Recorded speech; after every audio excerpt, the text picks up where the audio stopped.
kalian juga sedang menunggu-nunggu informasinya. Jadi teman aku yang di sini adalah penerima KGSP untuk undergraduate atau S1. Oke, boleh kenalin dulu? Perkenalkan, nama saya Tegar Radiansyah. Saya sekarang sedang berkuliah di salah satu universitas Korea, yaitu Seoul National University, mengambil jurusan Social Science and Engineering. Saya adalah salah satu penerima beasiswa KGSP ya, atau sekarang BKS pada tahun 2018. Oke, kalau gitu langsung aja kita tanya-tanya. Kira-kira Tegar ini gimana sih dulu pas waktu daftar? Terus sama banyak banget kan pertanyaan kalian yang masuk ke aku. Padahal kan aku sebenarnya di sini tuh S2, jadi aku tuh nggak terlalu banyak tahu. Jadi aku tanya langsung sama Tegar. Jadi Tegar bisa jawab semua pertanyaan-pertanyaan yang kalian biasanya tanyain ke aku di DM. Oke? Sekarang Semoga bisa jawab. pasti bisa jawab lah, orang dia kan yang dulu pernah nyobain sendiri. Oke, kalau gitu kita tanyain dulu dari motivasi. Kenapa pengen sekolah di luar negeri untuk S1?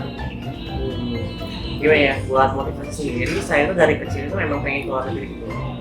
Kalau misalkan nggak sekolah, pengen jalan-jalan keluar negeri. Cuman kebetulan pas waktu itu tuh, itu gagal masuk PTN, dan saya tuh pengen masuk PTN itu kalau misalkan di Indonesia. Jadi saya memutuskan untuk dia dulu.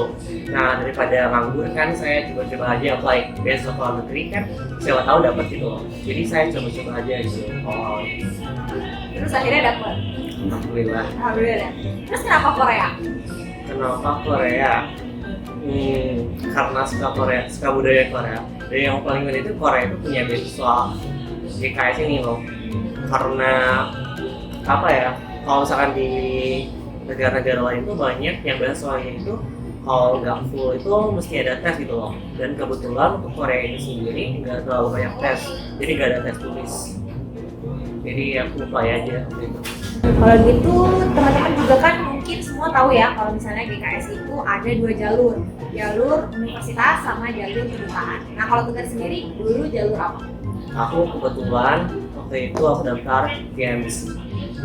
Dari kedutaan ya. Kalau aku dulu universitas, karena kalau universitas kan cuma satu jurusan sama satu kampus, jadi kayak semua dokumennya itu dikirim ke universitasnya langsung. Kalau kedutaan kirimnya ke kedutaan. Terus pilihannya kan ada 3 kalau nggak salah. Iya betul. Terus gimana tuh? Jadi kebetulan waktu itu ada peraturan baru kalau misalkan sebelum tahun saya itu kita mesti ngirimin 3 kopi dan 1 hasil. Ya kalau nggak salah kayak gitu deh. Tapi pas zaman aku itu waktu itu nggak kayak gitu. Jadi embassy itu dia itu punya persyaratan baru atau peraturan baru ya, bahwa kita itu cuma ngirimin cuma 1 kopi aja gitu. Jadi ntar mereka yang fotokopiin dan mereka yang ngurus itu ya gitu tuh kayak kalau misalkan kita keterima ya. Kayak gitu. Terus Tegar tadi kan lagi daftarnya dulu jalur MC ya kan, 3 kampus. Dulu daftarnya kampus apa aja? Aku waktu itu daftarnya ke SNU, Seoul National University, dan Sungkyung University, dan Hanyang University. Dulu 3-tiganya jurusannya sama? Iya, betul sama. Jurusannya apa? Jurusan aku tuh Material Science and Engineering. Itu belajar tentang apa? Belajar tentang material, jadi kalau saat di Indonesia itu namanya itu teknik material. Cuman bedanya itu di sini itu kita juga belajar sainsnya lebih dalam gitu. Jadi bukan tekniknya aja gitu ya. Jadi nggak langsung bisa ngitung, tapi tahu kenapa hitungannya kayak gitu lah ya. Harusnya kayak gitu deh. Istilahnya kayak gitu ya. Oke. Terus setelah itu jalur embassy, kirimnya ke embassy. Untuk teknisnya nih, di dalam form itu kan ada untuk mencantumkan nilai raport per semester. Nah itu kalau misalnya ada nilai 70, ada nilai di bawah 80, karena kan syaratnya 80 ya kalau nggak salah. Kalau ada di bawah itu kira-kira masih bisa dapat atau gimana? Jadi yang diminta itu CGPA, which means itu rata-rata nilai raport karya. Jadi kalau rata-rata raport karya itu di atas 80 itu boleh apply. Jadi kalau misalnya ada salah satu aja mata pelajaran yang di bawah 80 itu nggak apa-apa. Yang penting rata-ratanya itu di atas 80 atau 80 gitu. Gitu. Terus kalau misalnya nih kan ada banyak nih subscribers aku yang masih kelas 11, kelas 10, terus ada juga tuh dia yang nanya, Kak aku masih kelas 11 gitu. Kalau misalnya nanti setelah kelas 12 mau daftar, tapi kan itu pembukaannya kapan sih? September ya? September, Oktoberan lah ya. pokoknya di akhir-akhir lah, pokoknya intinya pada saat itu ijazah masih belum keluar. Itu gimana? Kalau nggak salah ya, jadi sebenarnya itu kalau misalkan kalian lulusnya itu pada tahun itu, misalkan contohnya waktu itu aku lulus tahun 2017, ijazah aku kebetulan keluarnya cepat sih, jadi masih bisa apply pakai ijazah. Cuman in case kalau misalkan ijazah itu belum keluar, pakai surat keterangan lulus juga sebenarnya nggak apa-apa sih, karena intinya itu kalian tuh udah lulus dan kalian itu bakal punya ijazah setelah itu. Jadi nanti itu bakal diminta kalau misalkan kalian diterima itu bakal diminta lagi sama NII atau sama MC-nya. Gitu, jadi masih bisa disusulin ya, Iya, meskipun kayak gitu. belum selesai. Terus habis itu ditranslate. Dulu Tegar gimana sih, di daerah mana? Aku waktu itu online sih, jadi aku cari-cari aja translator ya apa sih namanya itu, penerjemah tersumpah yang murah gitu, yang online gitu. Terus aku dapat, cuman nggak tahu sih murah enggaknya, sekitar 1000 lembar, bukan per lembar, itu halaman. Berarti semua apa aja yang ditranslate? Ya semuanya, semua dokumennya, Berarti rapor, ijazah, jasa, KTP, ya betul KTP. kakak, sama Kalau bisa itu kalau misalkan kalian punya sertifikat apa gitu yang pengen kalian lampirin, boleh ditranslate juga kalau bisa. Oke, berarti sama translate yang optional ya. Kayak misalnya sertifikat itu juga perlu ditranslate. Nah terus dulu waktu zaman daftar lewat jalur embassy nih, itu pakai apostille juga nggak yang harus nulis ke Kemenkumham gitu juga nggak? Kebetulan pas zaman aku ini nggak harus sih. Jadi kita itu at least notaris gitu. Jadi penerjemah tersumpah terus pakai notaris, ya boleh dikirim langsung ke embassy. Cuman dengar-dengar tuh sekarang itu mesti apostille dulu. Dan pas waktu kemarin aku setelah belajar bahasa juga, aku diminta sebenarnya buat perpanjang visa tuh, mesti yang ada apostille-nya itu jasa aku. Jadi ya aku mau bawa minta keluarga aku buat apostille di Indonesia buat dikirim ke sini buat perpanjang visa. Jadi kayaknya peraturannya emang baru sih. Kalian mau urus sendiri, teman-teman di sini yang masih kelas 10, 11, 12 di semester awal, jadi penting cari-cari informasi gimana caranya mengurus apostille karena ini tuh wajib untuk sebelum daftar. Jadi daripada nanti kalian pas waktu lagi proses ngurus dokumennya ribet, jadi mending kalian urus sekarang. Nah, terus habis itu gini, banyak yang juga nanya, Kak kalau misalnya daftar ke S1, S2 ke Korea, khususnya S1 nih ya buat Tegar, itu harus bisa bahasa Inggris atau harus bisa bahasa Korea? Pertama. Kedua, kalau misalnya harus bahasa Inggris itu levelnya seberapa sih Kak? Kalian mau urus sendiri, teman-teman di sini yang masih kelas 10, 11, 12 di semester awal, jadi penting cari-cari informasi gimana caranya mengurus apostille karena ini tuh wajib untuk sebelum daftar. Jadi daripada nanti kalian pas waktu lagi proses ngurus dokumennya ribet, jadi mending kalian urus sekarang. Nah, terus habis itu gini, banyak yang juga nanya, Kak kalau misalnya daftar ke S1, S2 ke Korea, khususnya S1 nih ya buat Tegar, itu harus bisa bahasa Inggris atau harus bisa bahasa Korea? Pertama. Kedua, kalau misalnya harus bahasa Inggris itu levelnya seberapa sih Kak? Untuk bahasa ya, wajib dong harus bisa at least bahasa Inggris. Jadi kalau kayak bisa bahasa Korea juga nggak apa-apa. Yang penting kayak punya bahasa Inggris minimal atau berapa sih? Itu tergantung. Waktu itu aku nggak tahu level berapa ya, cuman aku bisa komunikasi pakai bahasa Inggris. Dan alhamdulillah aku juga bisa wawancara bahasa Inggris kan. Jadi itu yang paling penting. Saya itu bisa berkomunikasi pakai bahasa Inggris. Itu yang paling penting. Kalau misalkan kalian punya sertifikat bahasa itu lebih baik lagi. Cuman waktu itu aku kebetulan nggak pakai sih karena gak ada waktu dan mereka banget kan. Memang rencana awalnya itu aku mau gap year, jadi mau daftar lagi tahun depan kalau saya keterima pada tahun itu gitu. Jadi aku cuma daftar dulu, coba daftar, dan ternyata nggak pakai sertifikat pun aku keterima gitu. Kalau misalnya untuk motivation letter nih, ada tips nggak, poin-poin apa sih yang perlu ditulisin? Oke, buat motivation letter sendiri atau mungkin di kalian itu namanya itu personal statement ya. Itu teman-teman itu mesti paham dulu apa sih yang dimaksud dengan letter atau personal statement ini. Yaitu teman-teman itu harus memperkenalkan diri teman-teman itu ke para penyeleksi gitu tentang teman-teman yang penting. Jadi itu tuh mungkin bakal ada poinnya. Dan ini tuh sebenarnya tricky banget sih karena waktu itu kebetulan pas zaman aku itu kalau itu apa ada kayak introduce yourself itu ada di poin kedua. Nah sebenarnya kalau misalkan kita kasih perkenalan diri sendiri di poin kedua atau mungkin di paragraf kedua itu agak aneh ya aja. Nah aku itu pindahin itu ke poin pertama atau ke paragraf pertama karena aku benar-benar pengen essay aku itu terstruktur gitu dari awal sampai akhir. Jadi teman-teman itu disitu ada poin-poin, beberapa poin itu semuanya harus masuk ke writing letter teman-teman. Cuman nggak harus sesuai dengan itu loh.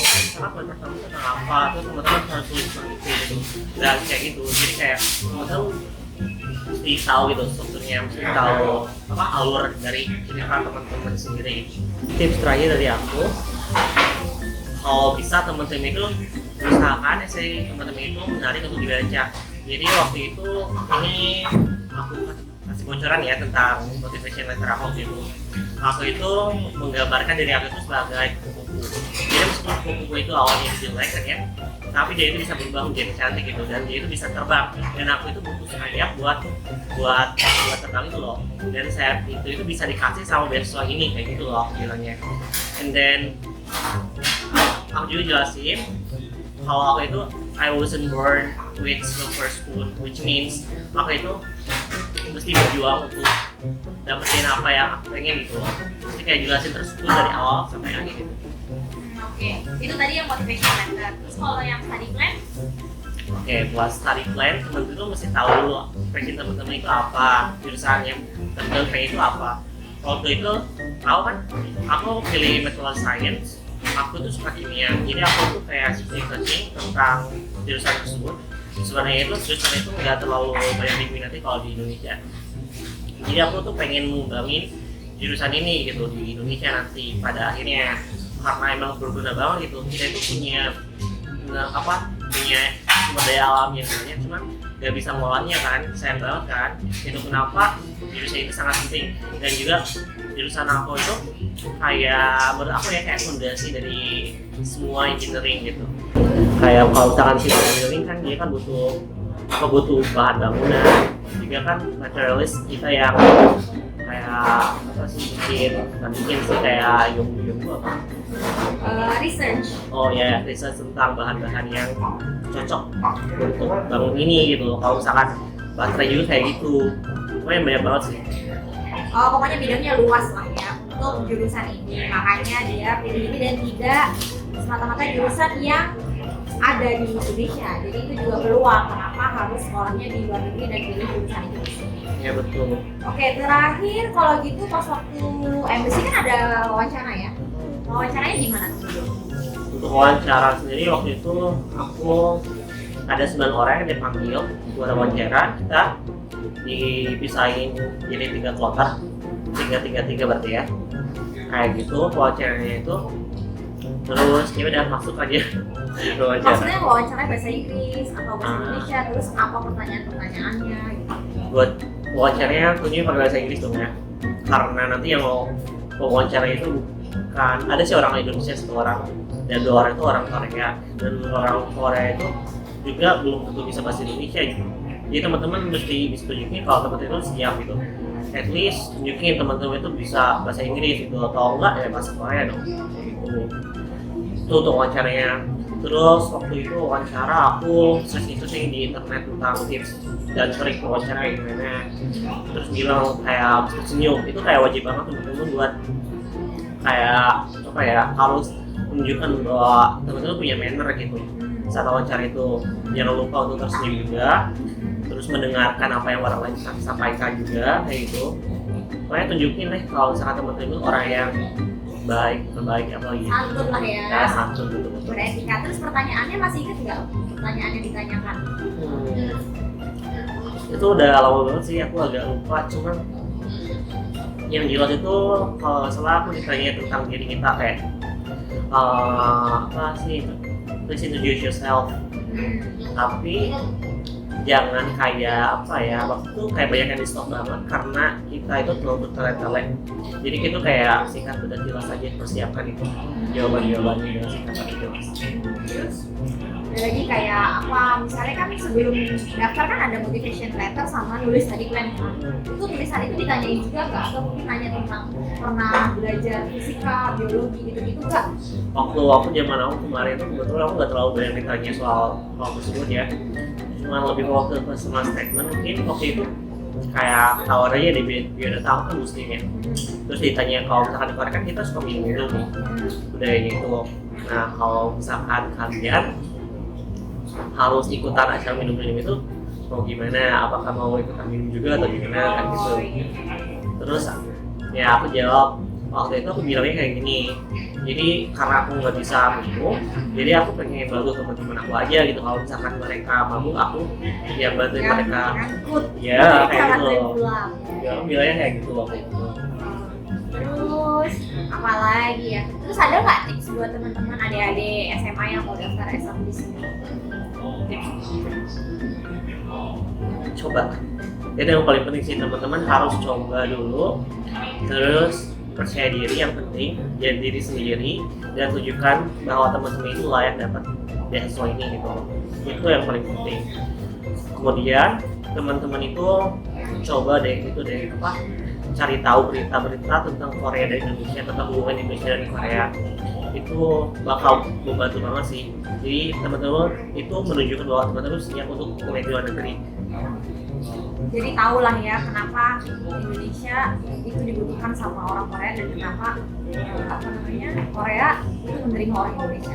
Jadi intinya tuh kalau misalnya kalian mau sekolah, ini nggak cuma di Korea ya, kalau misalnya mau kuliah di UK, kenapa harus UK? Itu tuh membantu untuk kalian menjelaskan dan meyakinkan pemberi beasiswa kenapa kalian harus dipilih, kenapa bukan orang lain. Oke deh, thank you banget Kak Tegar udah jelasin dan ngasih info teman-teman untuk S1 beasiswa GKS atau KGSP. Nanti teman-teman kalau misalnya masih ada pertanyaan, boleh like, comment dulu, jangan lupa subscribe, like, dan share. Kalian semua tetap bersemangat, tetap di rumah aja, jangan kemana-mana, tetap PSBB, terus jaga kesehatan, jangan lupa juga mempersiapkan kalau kalian memang mau kuliah. Bye bye.